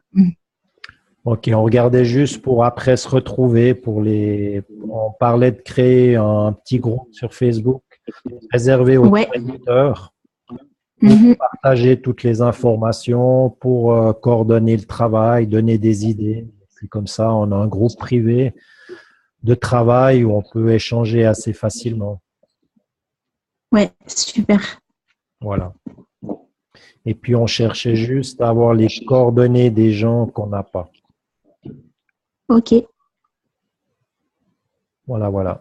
Donc, les gens, si vous pourriez, ou si ça va pour vous, de transmettre peut-être juste dans le chat, en privé à Myriam, votre adresse ou un endroit où on peut vous joindre pour donner les informations de connexion, etc. Alors, si vous avez un compte du coup, Facebook, vous avez ce qu'il faut me concernant. C'est qui parle là? C'était Martine. C'était juste pour savoir si vous aviez tout ce qu'il fallait me concernant. Non, pour Martine, on n'a pas. Non. Alors, donc, éventuellement, du coup, moi, je ne peux pas écrire avec mon portable. Non, mais c'est bon. Dominique, il a, c'est bon, bien. Oui. Ok, on regarde avec Dominique. Ouais, voilà, il a tout, ouais. Mélie, c'est bon, hein? Super. Ça, c'est tout bon. Myriam, c'est bon. Rosé, comment faire? Je devrais pouvoir la retrouver sur Facebook, je crois, non, Rosé? Voilà. Et puis, on a communiqué par mail aussi déjà. Ok, pas de souci. Oui. Et puis juste YV. Yves, oui, c'est qui Yves? Yves, c'est moi. Il y a eu un orage. Donc j'ai quasiment tout raté. J'étais juste au début et je viens juste de revenir. Donc j'ai vu un peu sur le… Enfin, je n'ai pas bien su. Pas de souci. Si jamais j'ai tout enregistré, je publierai l'enregistrement. Donc tu pourras sans problème regarder après. D'accord. Yves, est-ce que tu as un compte Facebook? Est-ce qu'on peut te retrouver sur Facebook? Est-ce que tu peux m'envoyer ton nom éventuellement pour que je puisse te retrouver, ou bien tu m'envoies une invitation d'amis si tu me connais sur Facebook? Oui, je venais voir ce qui se passait pour la traduction. Je ne sais pas du tout comment je peux me situer. Donc pour l'instant, je venais juste écouter, voir ce que vous échangiez. Donc j'en ai perdu un bon bout. Je sais pas trop ce que je peux faire pour l'instant. D'accord. Donc, si jamais tu décides par la suite oui, je peux te contacter facilement. Voilà, donc soit Jackie ou soit moi. Oui, je peux te contacter facilement, Myriam. Très bien, merci. Parfait. Donc, dès que j'aurai l'enregistrement disponible, je le publierai sur la chaîne YouTube. Tu as le lien sur le chat si jamais, comme ça, ce sera disponible. Comme ça, tu pourras revoir tranquillement ce dont on a discuté. Oui, d'accord, j'ai le lien, j'ai déjà été voir. C'est parfait. Je ouvre les questions, s'il y a encore des questions, des commentaires. Je pense qu'on a bien avancé. Jackie, je peux poser une question? Absolument. En fait, j'ai visionné, par exemple, la 13e vidéo.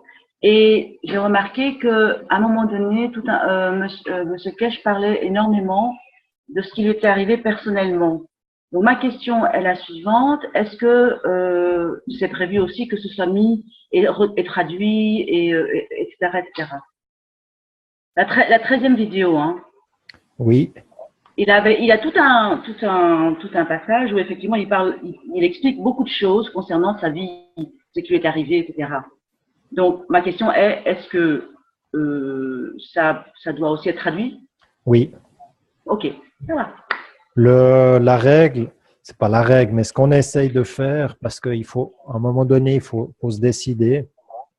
Donc, on a regardé avec la fondation, c'est qu'on retranscrit exactement ce qui a été dit dans le séminaire. Donc, maintenant, par exemple, ce qu'on peut faire éventuellement, s'il y a juste un moment donné, il parle en, comment dire ça, s'il parle à un technicien parce qu'il y a un problème, un souci, et qu'ils sont en train de régler la caméra, on n'est pas forcément obligé de traduire mot à mot, mais on peut mettre « il règle la caméra ». Oui, un problème de son, tu vois ce que je veux dire? Oui, oui, mais là, c'était autre chose. Hein. C'était Voilà. tous ces déboires personnels, les aléas, les problèmes qu'ils ont eu là. Oui, oui, donc tout ça, on se doit de retranscrire vraiment sans interprétation, on retranscrit juste tel quel le séminaire. Ok, parfait. J'avais une autre question. Oui. Petite question. Est-ce que vous, par exemple, vous rajoutez des éléments qui seraient pour les malentendants, vous voyez? Parce que parfois, je vois, il y a un rire ou des choses comme ça. Est-ce que vous avez mis des choses comme ça pour l'instant? Pour l'instant, non. Non. C'est sûr que ça pourrait être. Par contre, on a déjà pas mal de. Dans les Kids Workshop, le tout petit souci qu'on a, c'est qu'il fait pas mal de démonstrations sur la table. Donc, le sous-titre gêne déjà un petit peu dans le visionnage de la vidéo. Et c'est pour ça qu'on faut essayer de pas trop en rajouter, quoi. Parce que dans les kids, c'est un petit peu spécial. Voilà, après, mais c'est tout à fait envisageable. Ça, ce serait possible, quoi. Par contre, c'est vrai il y a déjà beaucoup à retranscrire, quoi.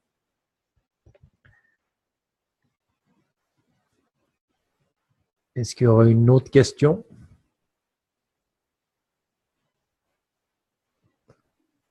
Pour moi, c'est bon. Parfait. Et puis, je tenais quand même à vous signaler que c'est vrai que la Keshe Foundation, ils sont vraiment très, très, très contents de ce qui est en train de se passer avec les francophones, la prise de responsabilité, de voir comment ça avance. Les Allemands, les Espagnols étaient beaucoup plus avancés. Ils avaient déjà énormément de choses traduites, mais voilà, ça bouge moins vite. Donc, ils sont très contents. Ils tiennent vraiment à féliciter tout le monde. Je précise encore, juste pour clarifier un dernier truc, il y a aussi plein d'autres choses qui sont faites sur les traductions. C'est pas du tout pour dénigrer ou aller contre ou faire une autre chose qui est déjà en train d'être faite par rapport aux traductions. C'est vraiment un complément et c'est vraiment pour la partie éducationnelle de la Keshe Foundation pour avoir vraiment les vidéos sous-titrées. Donc, c'est vraiment le problème actuel qu'on cherche à résoudre. Et c'est la partie officielle de ce qui est en train de faire actuellement. Voilà. Donc, je vous remercie tout le monde de votre attention. On se tient au courant. On va créer cette page. On continue d'avancer et puis merci infiniment à vous tous. Toute belle soirée et à tout bientôt. Merci Jackie. Bonsoir à tout le monde. Bye bye. Merci. Bye bye. À demain soir. À demain soir. Bye bye. Bye. Bye.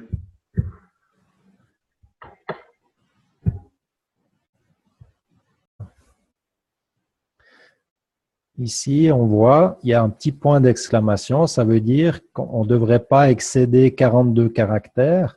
Et là, la phrase, elle est un petit peu trop longue. Et après, on en a, bon, ça a été corrigé sur la plupart, mais si on prend le document ici, on va prendre par exemple vous voyez, ce texte-là, il est beaucoup trop long. Et ensuite, quand on regarde le sous-titrage, c'est beaucoup trop long pour les lecteurs. Ça n'a pas été corrigé dans le texte anglais. Donc, ensuite, je vous donne un exemple de ce qui va se passer. On finit, on publie, on commence à faire le français. On fait la traduction en français. La traduction en français, on va simplement s'ajuster sur l'anglais, ici, et on va retrouver les mêmes erreurs et ça va être trop long. Vous voyez, cette phrase, elle est beaucoup trop longue. Elle va se reproduire la même erreur en norvégien, en turc, en albanais, en allemand, etc. Donc, c'est pour ça que… Oui. C'est 45 caractères maximum? Ouais, ici, on a le petit, tu vois, ici, on a le petit truc, là, le petit point d'exclamation. Donc, c'est 42. Voilà, 42, il ne faudrait pas dépasser 42. Et puis, il y a aussi d'autres petites choses qui sont importantes. Mais l'idée, ce serait de ne pas dépasser 42 caractères. Est-ce que je peux poser une question, Jackie, justement, par rapport à ça? Bien sûr. Bonjour d'abord et pardon pour le retard.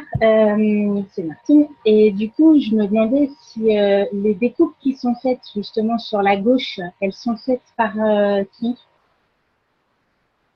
Justement, c'est pour ça que j'expliquais dans le message d'aujourd'hui, c'est qu'on pourrait avoir l'assistance de personnes qui ne sont pas forcément, je dirais, aptes à traduire en anglais, mais qui sont pas mal en informatique, qui pourraient s'occuper, par exemple, on pourrait très bien avoir une personne qui s'occupe de la traduction anglaise.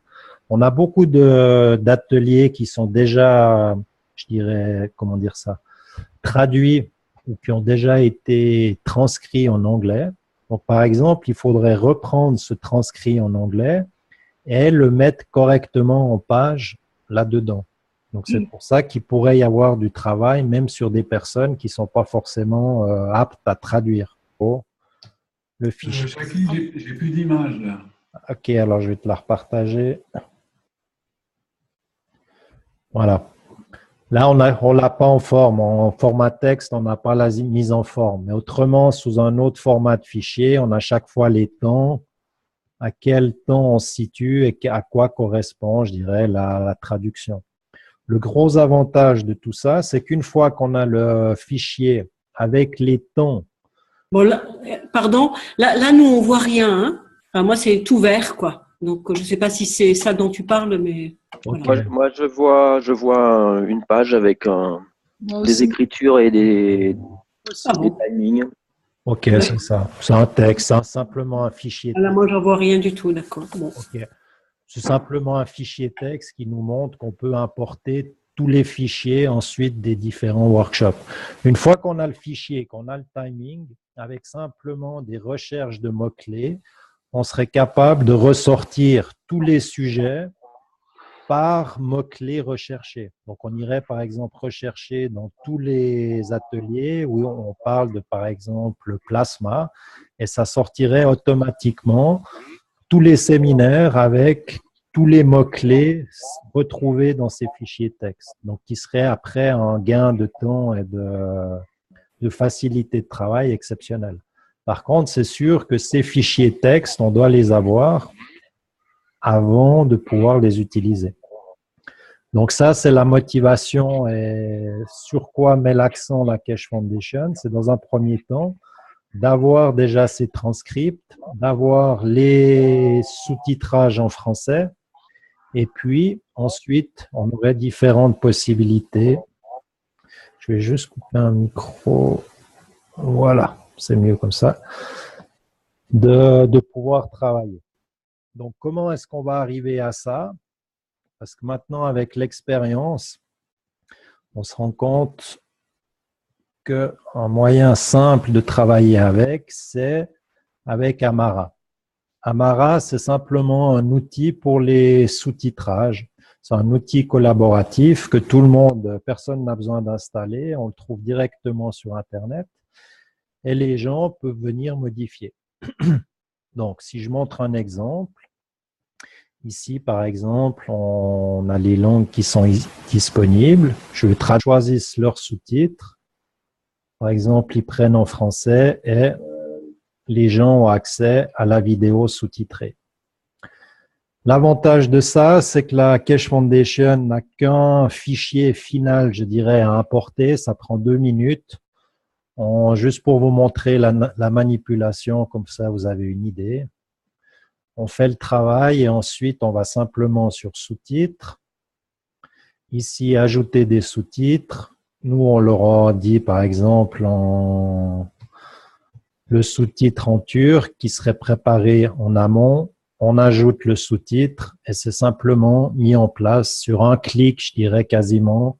Les sous-titres sont ajoutés sur la chaîne officielle. Pourquoi j'avais créé celle-là? Parce que pour le moment, moi, c'est normal, j'ai pas accès à la chaîne officielle. Il n'y a qu'une personne qui a l'accès, donc on peut pas ajouter de sous-titres pour le moment. C'est pour ça qu'on travaille sur notre page pour le moment, sur la page en français. Mais sur la version finale, l'idée, c'est qu'on soit directement sur la chaîne officielle. Le gros avantage, quand je parle de sous-titrage au début, c'est que du moment qu'ici, on a un fichier sous-titres. Si on a un fichier sous-titres, je vais juste vous en ouvrir un, juste pour avoir une idée. Comme ça, on se rend compte de ce qu'il en est. Ok, on va le faire autrement. On va partir depuis là. Donc, si on va par exemple, on y reviendra après, je vais juste vous montrer un exemple, juste pour avoir une petite idée. On prend par exemple le premier, les sous-titrages en anglais. Ici, on télécharge, on peut télécharger le fichier en différents formats.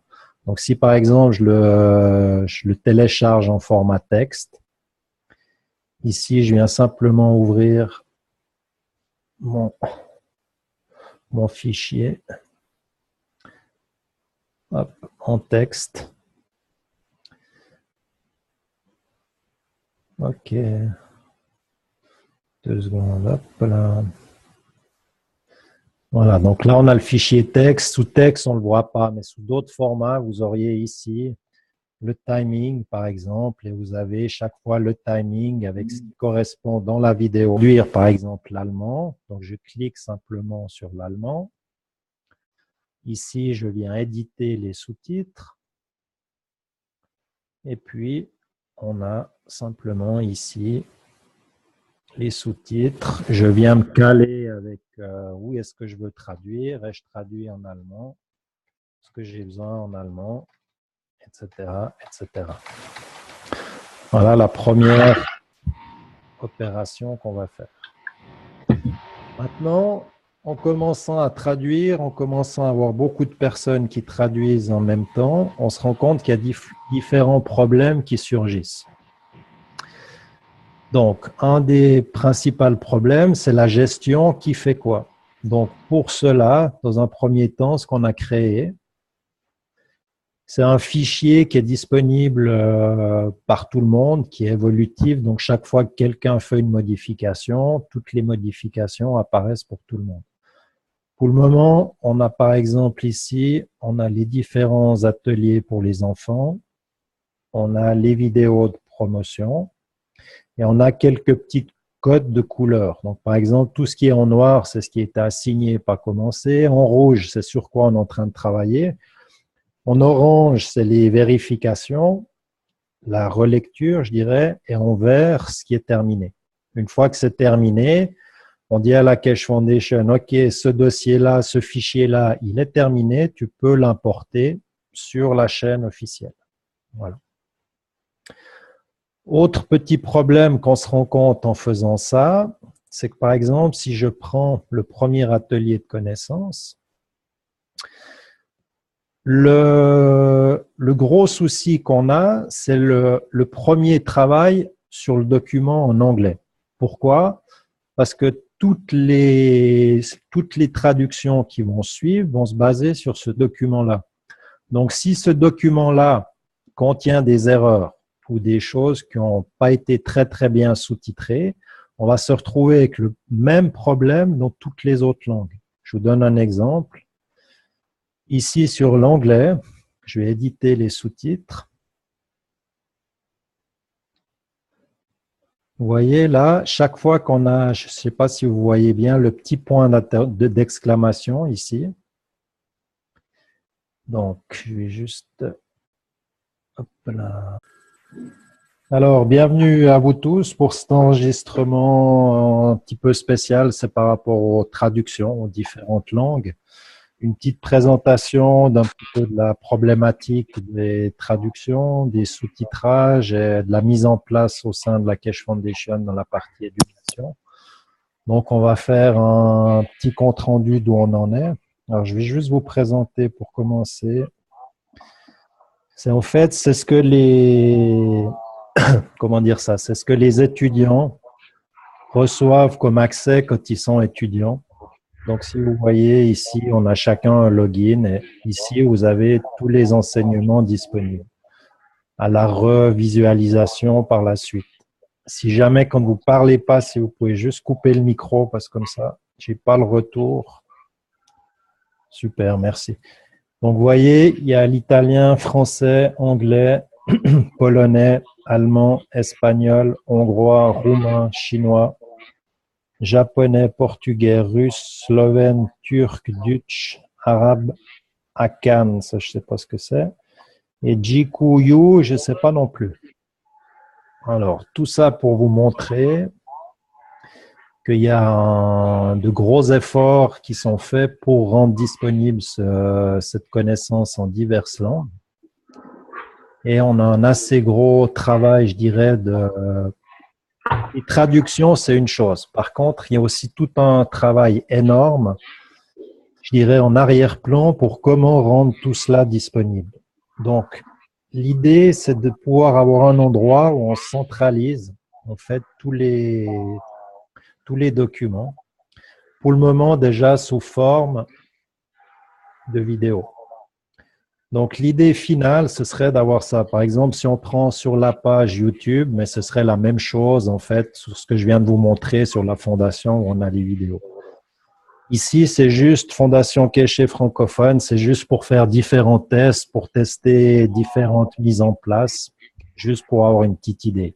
L'idée, c'est qu'après, on arrive directement sur la page de la Fondation Keshe officielle, où on aurait toutes les langues disponibles et chacun irait chercher la vidéo qu'il a envie de voir. Par exemple, si on prend le 3e atelier de connaissances, tout le monde arrive au même endroit. Ensuite, les gens viennent ici simplement,